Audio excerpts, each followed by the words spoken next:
Before you decide that the ugliest, cheapest looking thing in your mother's jewelry box is worthless, I want you to sit with me because I am about to argue that your own eyes are the worst tool you own for pricing old jewelry. Here's the trouble. We look at it and we ask one quiet question. Does this look expensive? And with old jewelry, that instinct is almost exactly backwards. The pieces that get thrown in the donation bag are the ones that look wrong. The frosted one that looks like plastic. The gray one that looks like little chips of gravel. The clasp that looks broken. The dull white ring that just looks like tired old silver. And here is the part nobody in my line of work ever has a reason to say out loud. You cannot pay it and turn it over and read the back. Nobody can package that knowledge in a pretty box and sell it to you fresh every Christmas. So this handful of simple, honest tells, it just never quite reaches the woman cleaning out a drawer on a Sunday afternoon. So today, 15 fake-looking pieces that can be secretly worth a small fortune. And I will be honest the whole way down. I will tell you when something is real money and when it is worth $10 and a nice memory. Because false hope helps nobody. Let's begin. Number 15. The old gold-filled locket that looks like cheap brass. Almost every family has one. A heavy little locket, a watch chain your grandfather called his Albert, a bearpin gone dark and dull at the back of the drawer. And because the color has faded to a tired brassy brown, everyone assumes it is costume junk. But there is a word of difference between gold plate and gold filled, and the drawer does not tell you which is which. Gold plate is a whisper of gold that wears off in a season. Gold filled is different. It is a real, thick layer of actual gold bonded over a base metal core, 5% gold or more by weight. Here is your tell, and it costs you nothing. Take a loop to the back and look for the tiny stamps. Letters like GF or a GP or a little fraction like 1/20th 12-karat gold filled, which tells you exactly how much gold is bonded on. And every so often, a piece you assumed was filled turns out to be solid, stamped 10 karat, or 14, or the European marks, 3 pektamfi, numti. So before anything leaves the house, read the back. A good Victorian gold-filled locket brings tens of dollars, sometimes over 100, and the solid gold surprise underneath brings a great deal more. Number 14. Jargon paste, the glass that outshines diamonds. Now, most of us were taught a rhinestone is a cheap, silly thing. But 200 years ago, before bright electric light, the finest jewelers made something called paste, and it was not a fake pretending to be a diamond. Paste is a high-lead glass, cut by hand and set into closed-back silver with a tiny sheet of metal foil behind each stone to throw the candlelight straight back at you. A gentleman named Georges Frederick Strass made it so fashionable in Paris that to this day, in much of Europe, a rhinestone is simply called a strass. The Victoria and Albert Museum in London keeps Georgian paste behind glass. So here is how you know you may have the real, old thing. Turn it over. If the back of every stone is completely closed in silver, with no open hole behind it, and the piece has real age and a little honest wear, you are likely holding true antique paste, and one warning that will save you real money. Never, ever soak old paste in water or drop it in a cleaning machine. Water creeps behind the foil and ruins it forever. Good Georgian paste can bring several $100, and the finest sets climb into the thousands. Please do not treat that like a $2 sparkle. Number 13. The frosted glass necklace that looks like a bar of soap. You have seen these. A necklace of cloudy, milky, frosted stone, set into lacy silver-colored metal, often with one little bright stone winking in the center. But in the 1920s and 30s, that was camphor glass. Real glass, molded and given a soft frosted finish, set into delicate filigree. Many of those filigree frames are actual sterling silver, and that little center stone is sometimes a genuine small diamond or a marcasite. Your tale is simple and physical. Real frosted glass is cool and surprisingly heavy in the hand, and it stays cool. A camphor glass piece is not going to buy you a car, I will be honest. But a good one in sterling, with real stones, quietly carries tens to low hundreds of dollars. Number 12. The old plastic that everyone swears is a fortune. Now, I have to be the honest friend here, because you have all seen the videos that promise every scrap of old plastic in your house is secretly worth thousands. There were three great old plastics. Celluloid came first, in the 1820s, light and thin and, I must warn you, genuinely flammable, so never test it with heat or flame. Then lucite, from the 30s, the clear one folks call apple juice when it goes golden. And bakelite, the dens, carved one collectors truly chase. But the honest truth is that most old plastic jewelry is worth $10 to $40, and the market is now flooded with modern fakes the dealers nicknamed fake light. So here is a safe tale you can do at your kitchen table, no flame required. Rub a hidden spot hard with your thumb until the friction warms it, then smell it. True bakelite gives off a sharp, chemical, carbolic odor. Celluloid smells faintly of camphor. And if you dab a hidden spot with a little metal polish on a cotton swab, and it comes back stand yellow, that points to bakelite. It is the deeply carved, rare color bakelite that climbs into real money. The plain bangle, honestly, is a bangle. Number 11. The little gray stones that look like cheap gravel. Here is a piece that fools almost everyone. A brooch studded with dozens of tiny, dark, grayish stones with a metallic shimmer. To the casual eye, it looks like dull, dirty costume sparkle. But those little gray stones may be marcasite. Real marcasite is faceted iron pyrite, each stone hand set into its own little cup of sterling silver, and the very best of it came from Forgium in Germany. There was a maker there named Theodor Farner, and his Art Deco pieces are treasured by collectors the world over. So turn it over and hunt for the tale. Farner marked his work with the letters TF inside a small circle, right beside the silver mark, 935, or later, 925. And look closely at the little stones themselves. Each real marcasite sits in its own tiny setting, not smeared under a blob of glue like cheap paste. Unsigned sterling marcasite is a modest, pretty thing. But a signed Theodor Farner brooch can bring low hundreds. And the finest reach past $1,000. All in something the whole family walked past because gray does not shout. Number 10. The cheap-looking beads that carry a heartbreaking history. Picture a necklace of molded glass beads strung on decorative brass filigree. It looks, at a glance, like carnival costume jewelry. It is anything but. After the discovery of King Tutankhamun's tomb in 1922, the whole world went wild for anything Egyptian. And in a Czech glassmaking town called Jablonec, two brothers, Max and Norbert Neiger, made some of the most beautiful Egyptian revival glass jewelry ever produced. Here's the crucial part for you. They almost never signed their work. So you cannot hunt for a name. You have to know the look, the quality of that molded Czech glass, and that fine filigree. And their story is one you should carry with you. The Neiger brothers were Jewish. When the Nazis advanced, they fled their factory, and in 1942, both brothers were murdered at Auschwitz. The jewelry is very nearly all that is left of them. A genuine Neiger necklace has quietly climbed into the low hundreds, and the rare pieces past $1,000. So if you have inherited strange, exotic old glass beads on brass, look again with a little reverence. Number 9. The little compact that looks like painted tin. So many women carried one. A powder compact, a locket, a small pendant, covered in a smooth panel of colored enamel with a soft, rippling, watery shimmer beneath the surface. But that shimmer is the sign of real fired enamel over engine-turned metal, a technique the old jewelers called Guilloché.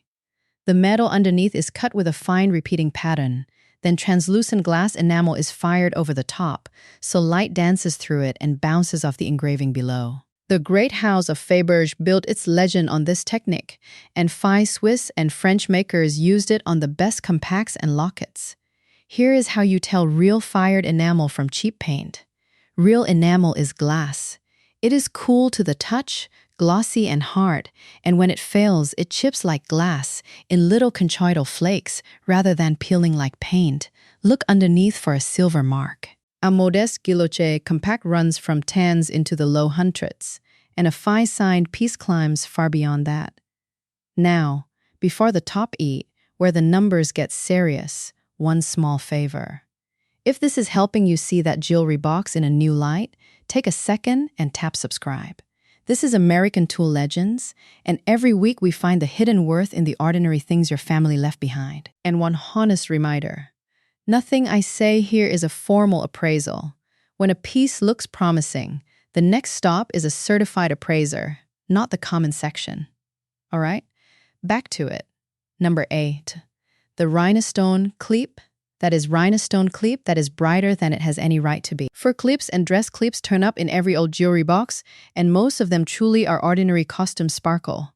But every so often, you pick one up and the stones just blaze. That extra fire is often the mark of Eisenberg. The firm used unusually large, high-quality Austrian crystals, the same class of stone found in far more expensive jewelry, and their early clips were built in real sterling silver. So flip the clip over and read the back. The words you want are Eisenberg Original, sometimes just a capital E, often beside a sterling mark. And trust your eye on the stones. If they are noticeably larger and brighter than the everyday rhinestone, pay attention.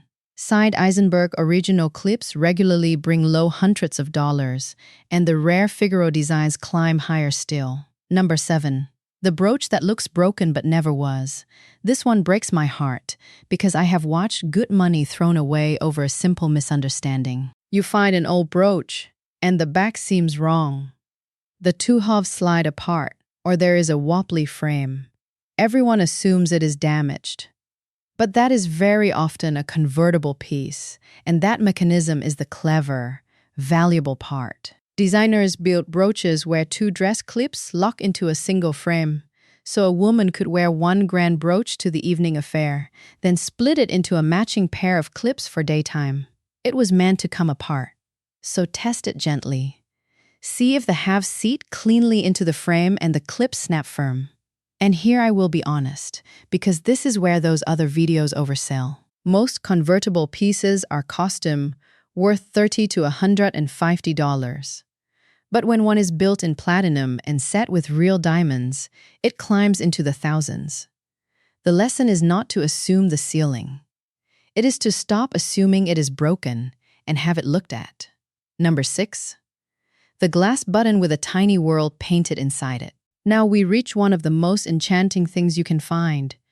It looks like a domed glass cabochon or a fancy button with a little picture in it, a dog, a horse. But tilt it in the light, and if the picture seems to float in 3 dimensions, you may have a reverse-carved crystal intaglio. These were made by carving a scene into the flat back of a dome of clear rock crystal, then painting it by hand from behind, so it appears suspended inside the stone. The technique came out of Belgium, from an artist named Pietra, around 1860, and was perfected in England by a carver named Thomas Cook. Now here is a lovely little truth, and it is the opposite of the sloppy mistakes you hear in other videos. These are often called Essex crystals, but that name is a plain error. It comes from an enamel painter named William Essex, who had absolutely nothing to do with making them. The name simply stuck by mistake, and the trade has repeated it ever since. Your tale is deaf. A real reverse-carved crystal has genuine 3-dimensional relief when you tilt it. A cheap fake is just a flat printed picture trapped under glass. 5 Victorian examples bring hundreds to a few $1,000s. A charming little painted lily locket reportedly sold for over $2,000 at auction. Number 5. The big glass ring that everyone calls costume. Here is where I have to protect you from a very common piece of bad advice. You have an old cocktail ring with a large colored center stone, a deep blue or red, in a fancy metal mound. And somewhere along the way, a video told you that if it looks like glass, it is secretly a huge natural sapphire worth $6,000. Let me give you the honest version. Back in 1901, a French chemist named Auguste Vernet invented a way to grow real rubies and sapphires in a furnace. And it worked so well that within a few years, factories were making synthetic sapphires and rubies by the ton. So by the 1920s and 30s, a great many of those big Art Deco ring centers were lab-grown corundum. Real corundum, chemically identical to the mined stone, but made by man. That does not mean your ring is worthless. A period piece in real platinum or gold, with genuine diamonds around a synthetic center, still has value. But only a gemologist with the right tools can tell a natural sapphire from a synthetic one. Your eye simply cannot. And let me correct one thing those other videos get wrong. They will call a stone 16 carat. A gem's weight is measured in carats, with a say. Carat with a K is only ever about the purity of gold. Mixing those up is a dead giveaway someone is guessing. And here is the invisible truth. A furnace makes synthetic sapphire by the truckload, so nobody in the trade profits from teaching you the difference. Which is exactly why you hatch your hopes and get colored stones tested before you dream. Number 4. The dull white ring that just looks like old silver.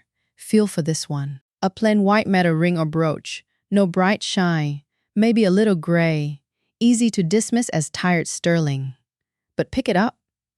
Does it feel oddly, surprisingly heavy for its size? Because that could be platinum. It is dense and heavy and quietly luminous, and it does not blacken like silver. Look for the marks, stamped small. Plat, or PT, or the numbers 9NT or 900, or the old mark, I writ plat. And here is the honest history the other videos fumble. Platinum did not just vanish because it was melted.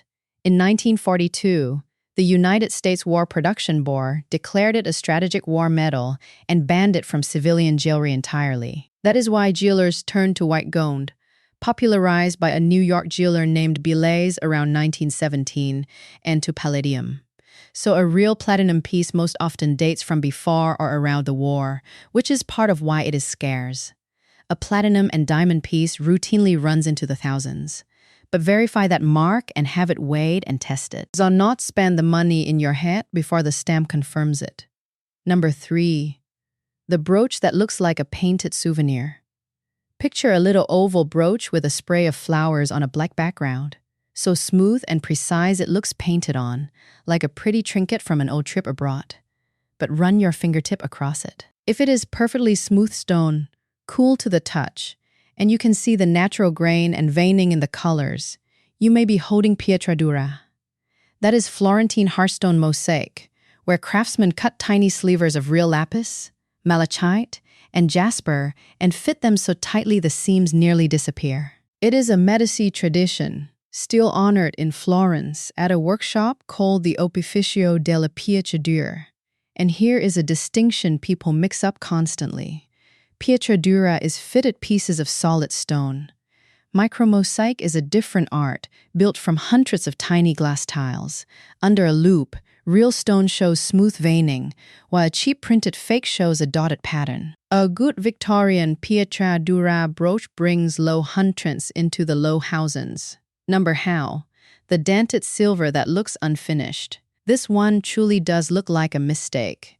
A piece of silver jewelry with a hammered, uneven, almost primitive surface, a matte finish instead of a high polish.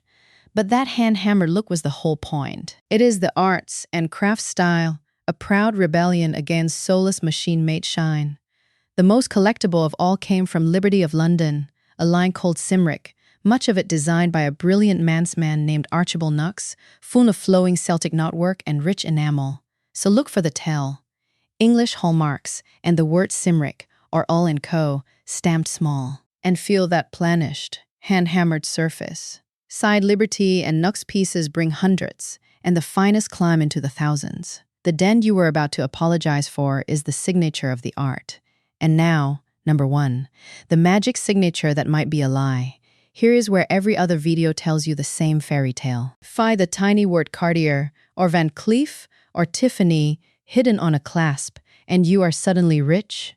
And I have to be the honest friend one last time, because that story sends good people down a painful road. The truth is this. A fake signature is one of the oldest tricks in the trade. Anyone can scratch a famous name into the back of an ordinary piece. Saw the great auction houses never trust the name alone. They authenticate the whole object, the correct maker's mark, yes, but also the assay hallmarks, the serial or inventory numbers, the exact construction, and the maker's own private archives, because a house like Cartier keeps records reaching back a century. And a genuine signed Art Deco piece from one of those houses can indeed reach well into six figures at Christie's or Sotheby's. That is real. But it is precisely because the ceiling is so high that the marks get faked so often. So if you find a famous name scratched on the back tonight, let it mean look closer, not celebrate. The real fortune was never a magic word stamped in the metal. It was learning to read the whole honest object. So now I want to hear from you and be specific for me. Out of all 15, which one is sitting in your house right now? Is it the frosted glass that looks like plastic? The gray little stones you called gravel? The clasp you were sure was broken? The dull white ring you thought was just old silver? And I will leave you with one slightly unpopular opinion. The plain, homely-looking pieces are very often the smarter bet than the big flashy ones. Flash is cheap to fake. Restraint and real craft are expensive to make, and nearly impossible to counterfeit. The trade loves to point your eye at the sparkle, because the sparkle is where the easy sales live. But whatever you find, promise me one thing before you buy, sell, or insure a single piece. Check with a certified appraiser, and check your own state and local regulations too, because some older materials carry rules worth knowing about. That one careful afternoon can change everything. This is American Tool Legends. Thank you for spending your time with me today. Take good care of yourself, and take good care of those treasures. I will see you in the next one.